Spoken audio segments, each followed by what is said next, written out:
Thank you, Matthew. Hi, everybody. Can you hear me okay? Can I just check that I'm hearing, that everyone can hear me? Brilliant, thank you.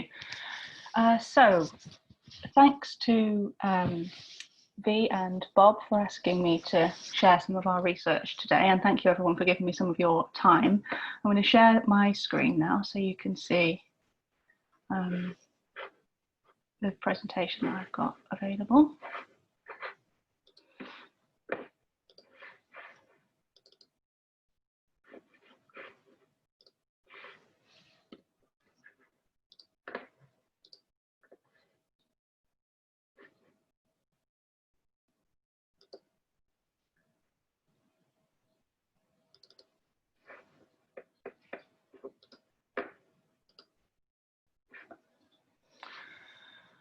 So, just for anybody that doesn't know, my name's Laura and I am the founder of Crystallised. So I started that business in 2013, and we work with ethically, socially or culturally minded organisations to help them with their PR basically and marketing.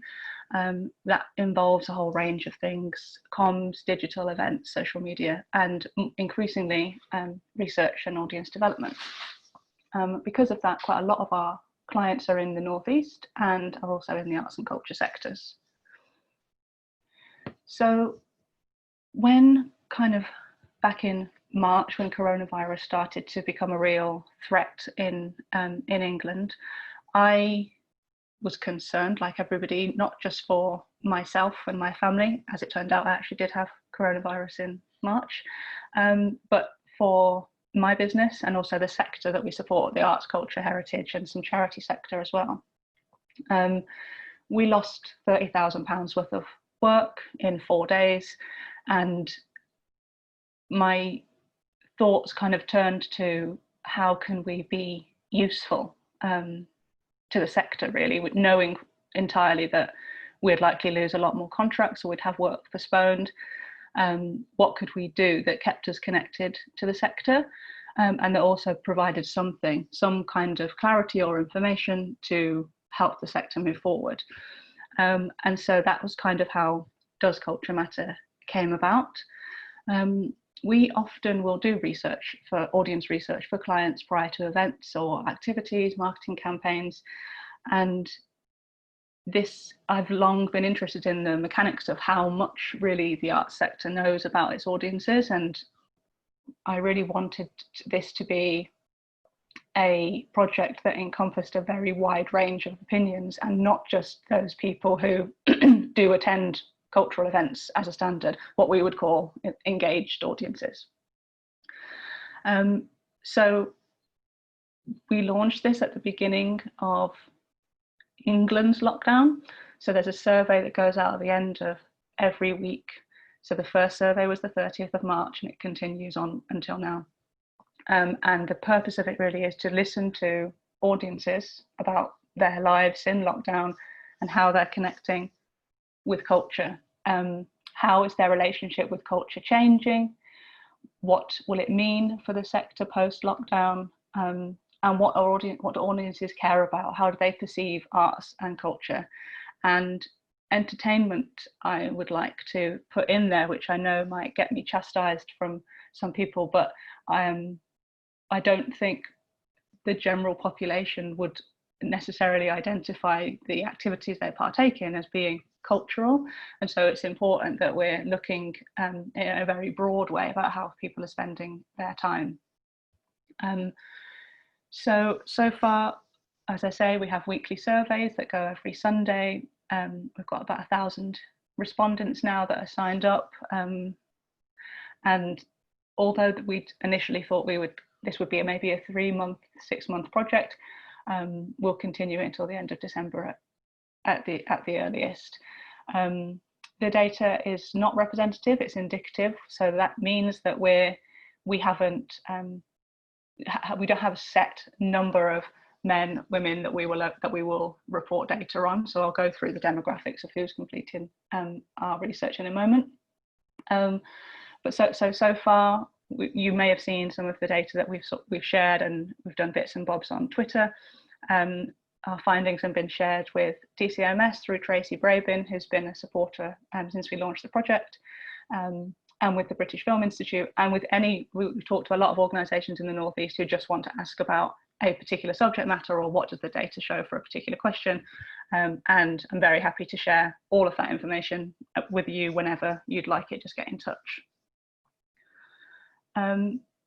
So just to go through who we're talking to or listening to, these questions make me really uncomfortable. I hate that we have to include them. I recognise that it's useful, and because of the way that Arts Council like organisations to report, they're in there so that I can be really transparent with who we're talking to, but they are all optional, and people can also free type their opinions. So as you can see, we've got a reasonable spread of ages, which is great, particularly the 16 to 34 category. Often that's underrepresented in any online surveying I've done in the arts sector.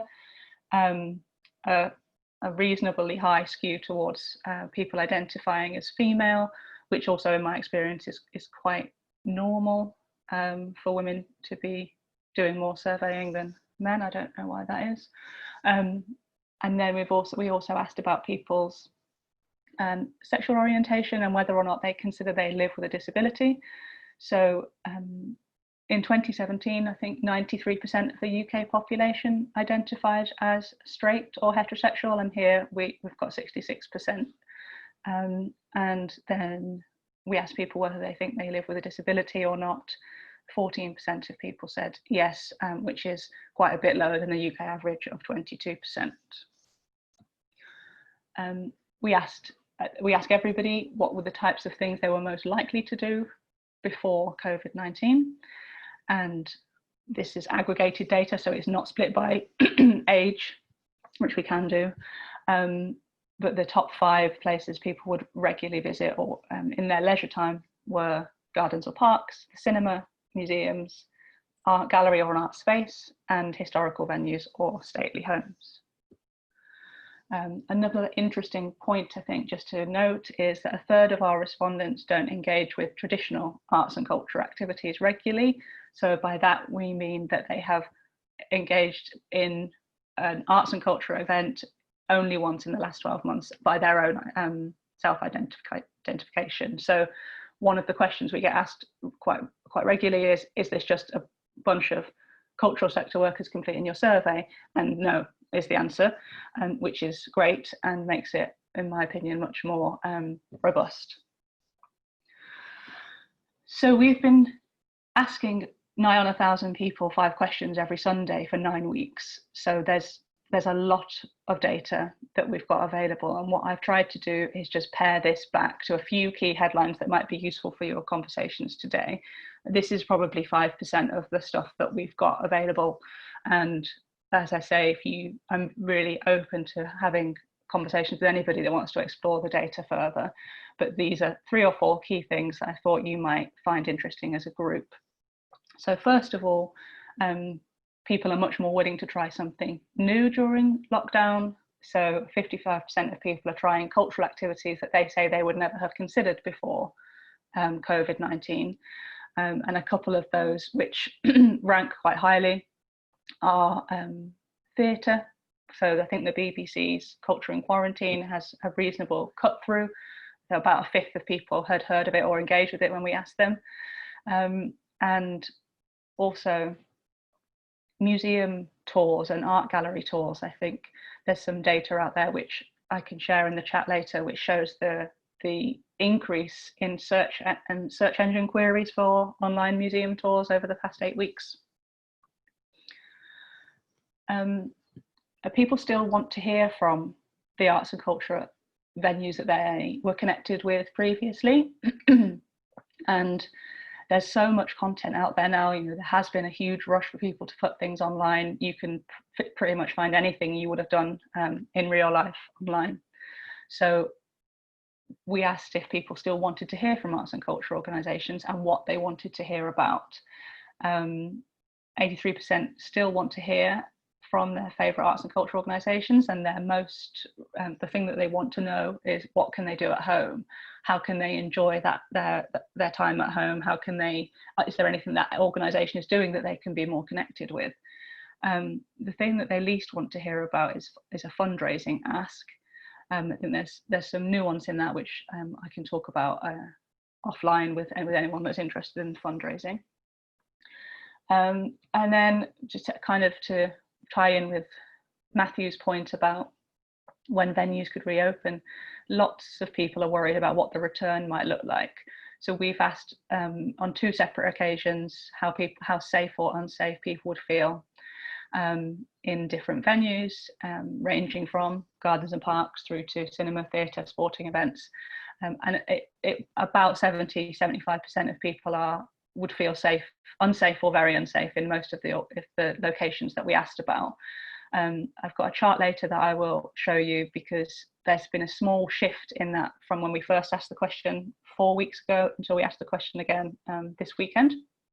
And that does echo again what Matthew was saying, in that open spaces people are feeling much more relaxed about, but actually theatres, cinemas, the number of people saying they would feel unsafe has actually increased since the beginning of May. So now a couple of challenges and maybe some opportunities. 84% of people would like to see the same level of cultural access and choice online even after COVID-19, which on the one hand is obviously brilliant. People are interested, they're connecting with content that you're producing, and they're trying new things, and perhaps in a bizarre way this has changed audience development and increased audience engagement beyond what could probably ever have been achieved with a marketing campaign. But of course it's potentially unsustainable. It's not viable, in my opinion, to think that organisations can continue to provide free content continuously. So what does that mean going forward?